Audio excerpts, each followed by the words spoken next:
1992 में यूरोपीय यूनियन के देशों द्वारा बनाया गया यूरोपीय यूनियन। आइए दोस्तों इस यूरोपीय यूनियन के बारे में कुछ बातों को जानें। हेलो दोस्तों, मेरा नाम प्रवीण कुमार है। शुरू करते हैं आज की इस वीडियो को। चलिए बढ़ते हैं वीडियो की ओर। दोस्तों, साइड में जो आप मैप देख रहे हैं ये यूरोप के 27 देशों का मैप है।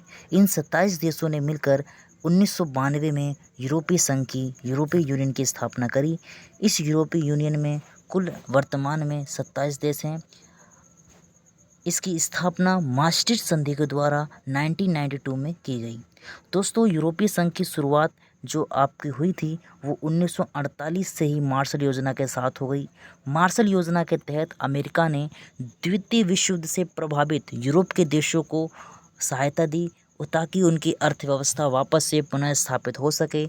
इस कारण से मार्शल योजना चलाई गई और मार्शल योजना के तहत यूरोप के कई देशों की सहायता की गई और इन्हीं सहायता ने रूप ले लिया सहयोग का, और सहयोग के साथ इसने अपना विकास करते हुए 1992 में यूरोपीय संघ का रूप ले चुका है।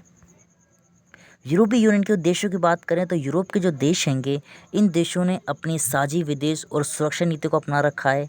इसका मतलब ये है कि अगर किसी देश का संबंध जर्मनी से है तो वही संबंध फ्रांस से होगा, वही संबंध स्पेन से होगा। और उसी तरह जिस तरीके की सुरक्षा नीति स्पेन के पास है वही सुरक्षा नीति फ्रांस और जर्मनी के सभी देशों के साथ होगी। यानी कि यूरोप के अंदर रहने वाले सभी देशों की शिक्षा सुरक्षा नीति और साझी विदेश नीति एक जैसी होती है। ठीक है। दूसरे पॉइंट की बात करें इसके उद्देश्य की, तो इसका दूसरा उद्देश्य है आर्थिक सहयोग करना। यानी कि यूरोप के देशों के अंदर सभी देशों का एक दूसरे का सहयोग, व्यापार से रिलेटेड, मनी से रिलेटेड क्या करना है, एक दूसरे का सहयोग करना इसका उद्देश्य है। कृषि व्यवस्था और उद्योगों को बढ़ावा देना भी इसका अगला उद्देश्य है। इसके बाद दोस्तों बात करें यूरोपीय संघ की क्या खासियत है, क्या विशेषता है, तो सबसे पहले बात करेंगे जो आपका यूरोपीय संघ है इसका अपना एक झंडा, राष्ट्रीय गान और स्थापना दिवस है। यानी कि जो आपके यूरोपीय संघ के 27 देश हैं उन 27 देशों का अपना तो अलग झंडा है, इसके साथ पूरे के पूरे यूनियन का अपना एक झंडा है, एक राष्ट्रीय गान है और एक अपना स्थापना दिवस है। दूसरी विशेषता की बात करें तो जैसा कि मैंने बताया कि इन सभी देशों के अंदर साझी विदेश नीति और रक्षा नीति है। यूरोपीय संघ की अपनी साझी मुद्रा यूरो भी है। यानी कि यूरोपीय संघ के सभी देशों में चलने वाली एक कॉमन मुद्रा यूरो है। ठीक है। नेक्स्ट पॉइंट की बात करें, यूरोपीय संघ का एक सदस्य जिसका नाम है फ्रांस, वो संयुक्त राष्ट्र सुरक्षा परिषद का स्थायी सदस्य है और इसके पास परमाणु हथियार भी है, इसलिए इस देश को परमाणु शक्ति संपन्न देश माना जाता है। दोस्तों, संयुक्त राष्ट्र सुरक्षा परिषद के बारे में कुछ बातें बताऊं तो जो हमारा संयुक्त राष्ट्र है उसके अंदर एक अंग है उसका सुरक्षा परिषद। सुरक्षा परिषद में कुल 15 सदस्य होते हैं जिसमें से 5 स्थायी और 10 अस्थायी होते हैं। तो स्थायी सदस्यों में ये यूनियन का एक देश फ्रांस आता है, ये इसकी खासियत है।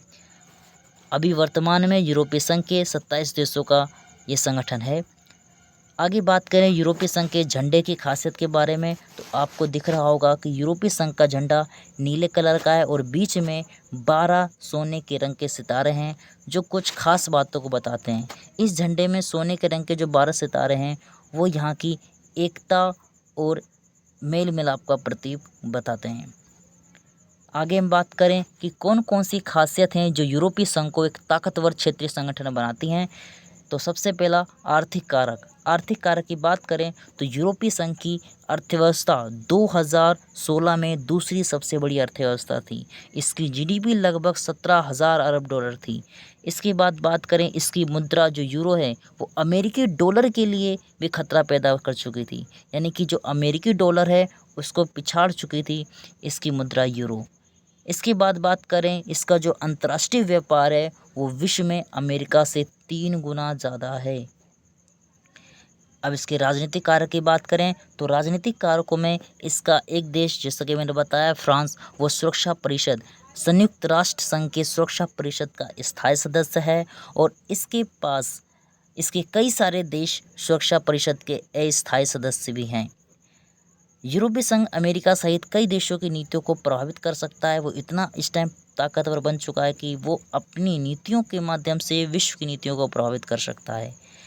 इसके अलावा इसके सैन्य कार्य की बात करें, सैन्य शक्तियों की बात करें, तो सैन्य शक्तियों में सैनिक ताकत के लिहाज से यूरोपीय संघ की सेना विश्व में दूसरी सबसे बड़ी सेना है। इसका सैन्य खर्च विश्व में अगर अमेरिका को छोड़ दे तो अमेरिका के बाद दूसरा सबसे बड़ा सैन्य खर्च यूरोपीय संघ का है। इसका सदस्य देश फ्रांस, इसके पास 335 परमाणु हथियार हैं। जो खासियत है दोस्तों, मैं आपको बताऊं, ये तो अभी मैं केवल फ्रांस के बारे में बता रहा हूं। 2020 से पहले इसका सदस्य देश जो ब्रिटेन है, ये भी संयुक्त राष्ट्र संघ का सुरक्षा परिषद का स्थायी सदस्य रह चुका है और उसके पास भी परमाणु हथियार हैं। तो जब से ब्रिटेन आपका यूरोपीय संघ से अलग हो चुका है, तब से हम केवल इसमें फ्रांस के बारे में चर्चा करते हैं, वरना ब्रिटेन और फ्रांस दोनों ही यूरोपीय संघ को एक शक्तिशाली देश, एक शक्तिशाली संगठन बनाते हैं। इसका अंतरिक्ष विज्ञान और सुरक्षा प्रौद्योगिकी में भी इसका दूसरा स्थान है। ये सभी खासियत इस देश के बारे में है दोस्तों। तो इस तरीके से हमने यूरोपीय संघ के बारे में कुछ महत्वपूर्ण बातों को जाना। मैं उम्मीद करता हूँ कि आपको यूरोपीय संघ के बारे में कुछ ज़रूरी बातें समझ में आई होंगी। ठीक है दोस्तों, अगली वीडियो हम आसियान के ऊपर बनाएंगे, तो प्लीज़ मेरे चैनल पर बने रहिए। जब तक के लिए गुड बाय। थैंक यू दोस्तों।